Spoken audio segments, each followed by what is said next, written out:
Hi guys, welcome back to our channel TechUp. Today in this video I'm going to show you how to distribute tasks in Clickup. To do so, follow some simple steps with me. First of all, open your Clickup application or go to Clickup website from your browser. Once you have logged into your account, this type of interface will appear in your screen. From the left side of your screen you can see a menu bar.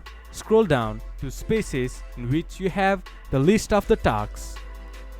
Then, in the list of the tasks, you can see assignee column. From there, you can add up the name of the person to whom you want to distribute tasks.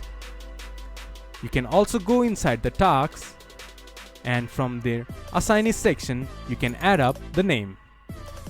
If you are creating a new task and you want to distribute the tasks in the new tasks, then in here you can add up the assignee. This is how you can distribute tasks in Clickup. This much for today's video. If you guys find our video helpful, please leave a like and comment.